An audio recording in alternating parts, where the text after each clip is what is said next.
Hello friends, मैं संध्या शर्मा। मुंशी प्रेमचंद की कहानी में आपका स्वागत है। बेटी का धन। गांव का बूढ़ा केवल सुक्खू चौधरी सभी लोगों को एक उस भग्न स्थान पर ले जाता था। वह कह सकते हैं वहां का गाइड था, जो कि बेतवा नदी के दो ऊंचे कगारों के बीच में एक नदी सी बहती थी और वहीं पे उसी के कगार पर एक छोटा सा गांव बसा था, जो अपने भग्न जातीय चिन्हों के लिए बहुत ही प्रसिद्ध था। बूढ़ा केवल सुक्खू चौधरी, जो कोई भी लोग वहां आते थे, उन्हें वहां की परिक्रमा कराता। रानी के महल, राजा का दरबार, कुंवर के बैठक सभी चिन्हों को दिखाता, जो कि अब मिट चुके हैं।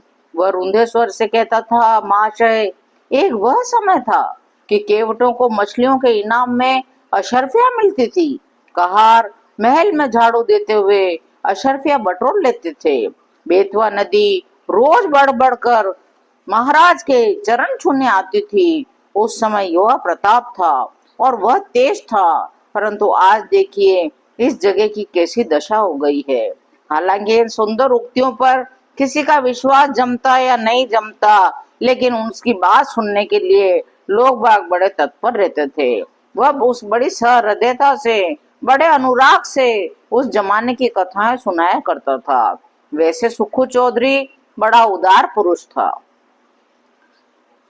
3 लड़के थे, 3 बहुएं थी, कई पोते पोतियां थी, लेकिन एक लड़की थी केवल, जिसका नाम था गंगा जली। उसका अभी तक गोना नहीं हुआ था। वो उसकी सबसे पिछली संतान थी।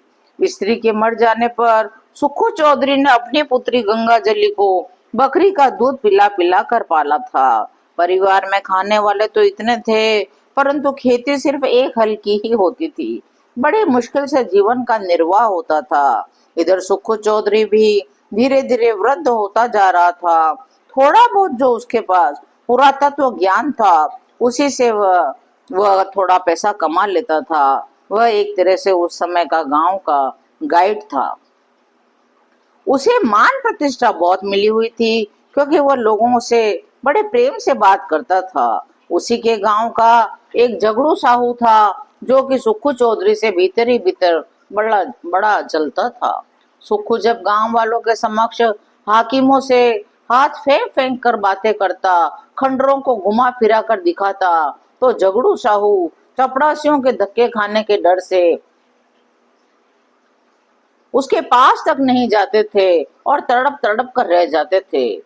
झगड़ू साहू हमेशा उस अवसर की प्रतीक्षा करता था जब सुक्खू के पर अपने धन का प्रभुत्व जमा सके।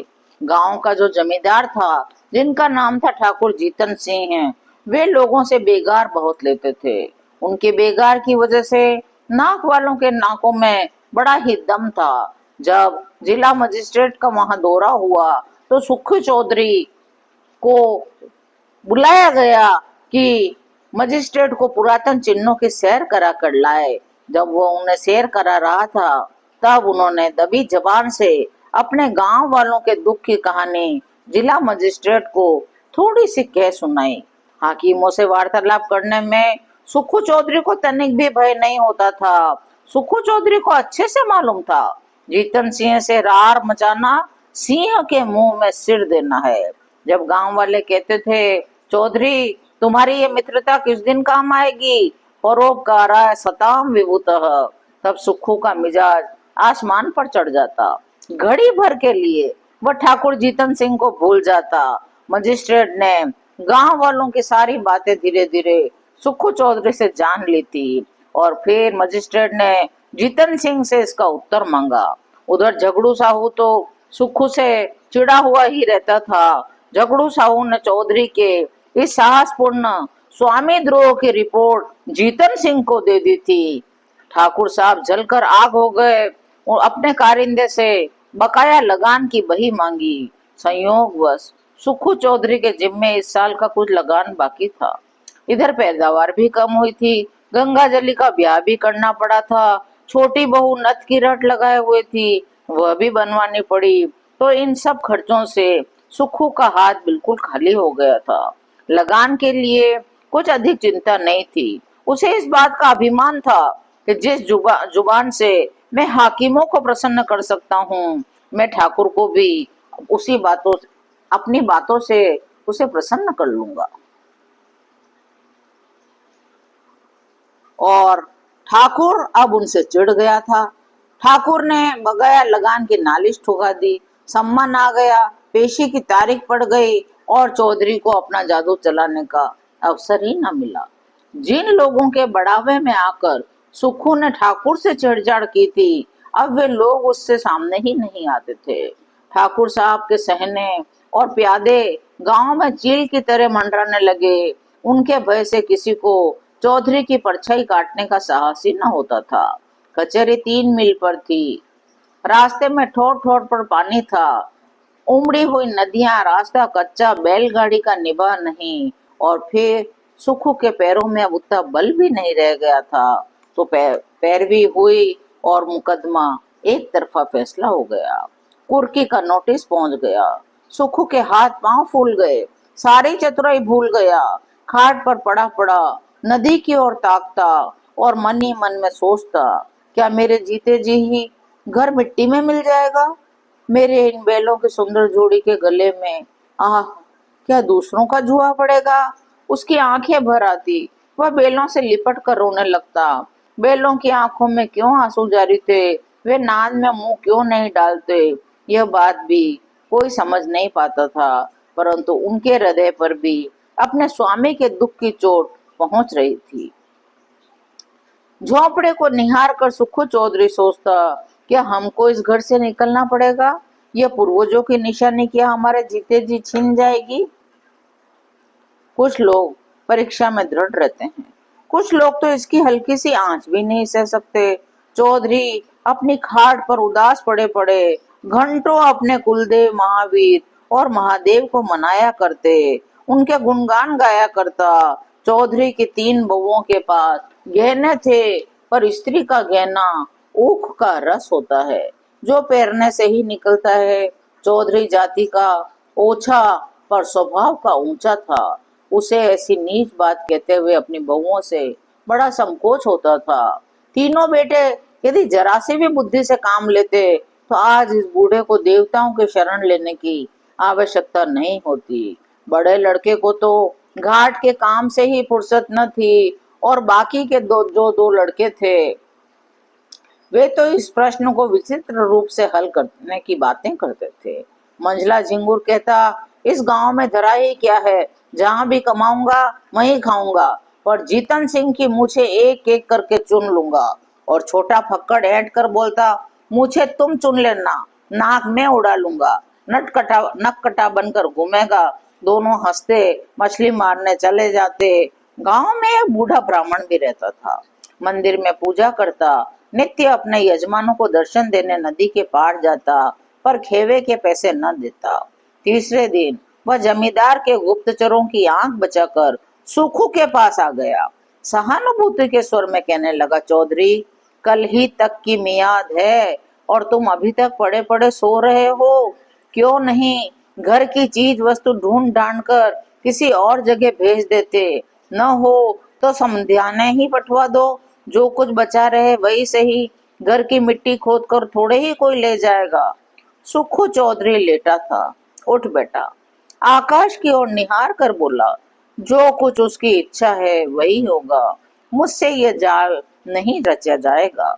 कई दिन की निरंतर भक्ति और उपासना के कारण चौधरी के मन बड़ा शुद्ध और पवित्र हो गया था। छल प्रपंच से उसे बड़ी घृणा हो गई थी। चौधरी के घर के अन्य लोगों को ईश्वर इच्छा पर इतना भरोसा न था। धीरे धीरे घर के बर्तन भांडे खिसकाए जाते थे। अनाज का एक दाना भी घर में न रहने पाया।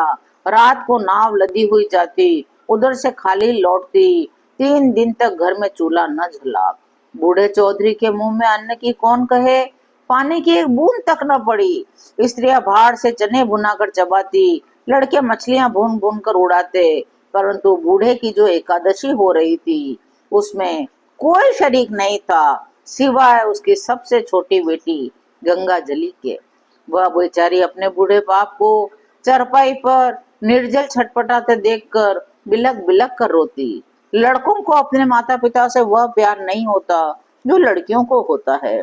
गंगा जली इसी सोच में रहती मैं अपने पिता की किस भांति सहायता करूं। यदि हम सब भाई बहन मिलकर ठाकुर जीतन सिंह के पास चले जाएं, दया भिक्षा की प्रार्थना करें तो वे मान जाएंगे, परंतु पिताजी को कब यह स्वीकार होगा। यदि वे एक बार भी बड़े साहब के पास चले जाएं और वहीं कुछ विनती कर ले तो भी शायद बात बन जाए, लेकिन कुछ समझ में नहीं आ रहा था। गंगाजली को अचानक एक उपाय सूझ पड़ा। वह खिल उठी। पुजारी जी सुखू चौधरी के पास से उठकर चले गए थे। चौधरी उच्च स्वर में अपने सोए देवताओं को पुकार पुकार कर बुला रहे थे। इतने में ही उनकी प्यारी गंगाजली उनके पास आकर खड़ी हो गई। बेटी, इतनी रात गए बाहर क्यों आई हो? गंगाजली ने कहा, बाहर रहना तो भाग्य में लिखा है, घर में कैसे रहूं।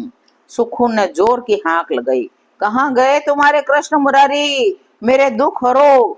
गंगाजली खड़ी थी, बैठ गई, धीरे से बोली, भजन गाते तो आज 3 दिन हो गए।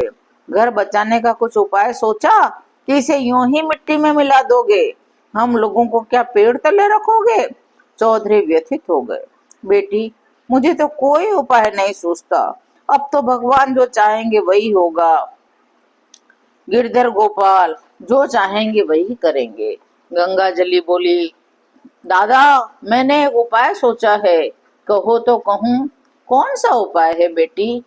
मेरे गहने झगड़ू साहू के यहाँ पे गिरवी रख दो, मैंने जोड़ लिया है, ठाकुर को देने भर के रुपए हो जाएंगे। चौधरी ने ठंडी सांस भरी, बेटी, तुमको मुझसे यह कहते लाज नहीं आती? वेद शास्त्र में तो तुम्हारे गांव के कुएं का पानी पीना भी मुझे मना है, तुम्हारी ड्योढ़ी में पैर रखने का भी निषेध है। क्या तुम मुझे नरक में ढकेलना चाहती हो? गंगाजली तो तैयार उत्तर लेकर खड़ी थी, मैं अपने गहने तुम्हें दिए थोड़े ही देती हूँ, इस समय लेकर काम चलाओ, चैत्र में छुड़ा देना। चौधरी कड़क कर बोला, नहीं, यह मुझसे न होगा। गंगाजली उत्तेजित हो गई, तुमसे यह न होगा तो मैं आप ही चली जाऊंगी, मुझसे तो घर की ये दुर्दशा देखी नहीं जाती। बिरादरी को कौन मुंह दिखाऊंगा? बिरादरी में कौन ढिंढोरा पीटने जाता है दादा? जग हसाई के लिए मैं अपना धर्म न बिगाड़ूंगा। ठीक है, मेरी बात नहीं मानोगे तो तुम्हारे ऊपर मेरी हत्या पड़ेगी। मैं आज ही बेतवा नदी में कूद पड़ूंगी। तुमसे चाहे घर में आग लगाते देखा जाए, पर मुझसे तो न देखा जाएगा। चौधरी ठंडी सांस ली, बेटी, मेरा धर्म नाश मत करो। यदि ऐसा ही है तो अपनी किसी भावस के गहने मांग लाओ। भावजों से कौन अपना मुंह नुचवाने जाएगा? उनको फिक्र होती तो क्या मुंह में दही जमा था? स्वयं नहीं कहती। चौधरी निरुत्तर हो गए। गंगाजली घर में गई, गहनों के पिटारे उठा लाई, एक एक करके सारे गहने चौधरी के अंगोछे में बांध दिए। हाय राम, इस शरीर की क्या गति लिखी है। चौधरी आंख में आंसू भरकर उठे। रात का समय था।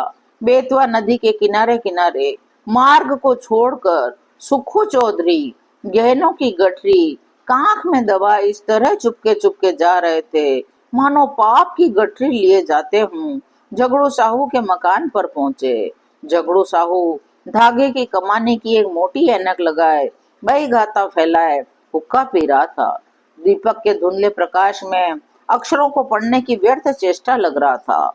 अक्षरों में वैसे ही स्याही की बहुत किफायत से लगी हुई थी। ऐनक साफ करता, आंखें मलता, चिराग की बत्ती उकसाता, दोहरी बत्ती भी नहीं लगाता, लगता तेल का अपव्यय होगा। सुखू चौधरी ने आकर कहा झगड़ू साहू को, जय राम जी की। झगड़ू साहू ने कहा, जय राम जी। चौधरी कहो, मुकदमे में क्या हुआ? यह लेन देन बड़े झंझट का काम है, दिन भर सिर उठाए छुट्टी नहीं मिलती। चौधरी ने गहनों की पोटली को खूब सावधानी से छिपाया था। कहने लगा, ठाकुर साहब ने न जाने कब का बैर निकाला है, हमको 2-3 दिन की भी मोहलत होती तो डिग्री न जारी होने पाती। छोटे साहब बड़े साहब दोनों हमको अच्छी तरह जानते हैं। अभी इसी साल नदी के किनारे मैंने उनसे घंटों बातें की थी। एक तो बरसात के दिन, दूसरे एक दिन की भी मोहलत नहीं। क्या करूं, मुझे तो ठाकुर को चुकाने के रुपयों की ही चिंता है। झगड़ू साहू ने कहा, तुमको रुपयों की चिंता? घर इतना तो भरा है, किस दिन काम आवेगा? झगड़ू साहू व्यंग बाण चला रहा था। उसे पता था कि चौधरी के घर में तो लक्ष्मी महारानी का अखंड राज है। चौधरी का रंग बदलने लगा। साहू जी, रुपया होता तो किस बात की चिंता थी, तुमसे कौन छिपावे। आज 3 दिन से घर में चूल्हा नहीं चला, रोना पीटना पड़ा है। अब यदि तुम बसा दोगे तो मैं बस जाऊंगा। बाकी ठाकुर साहब ने तो उजाड़ने में कोई कसर न छोड़ी थी। झगड़ू साहू तो ठाकुर जीतन सिंह को खुश रखना चाहते थे, परंतु चौधरी को भी नाखुश करना उन्हें मंजूर नहीं था। यदि सूद दर सूद जोड़कर मूल और ब्याज सहज में वसूल हो जाए तो उन्हें चौधरी पर मुफ्त का एहसान लादने में कोई आपत्ति नहीं थी।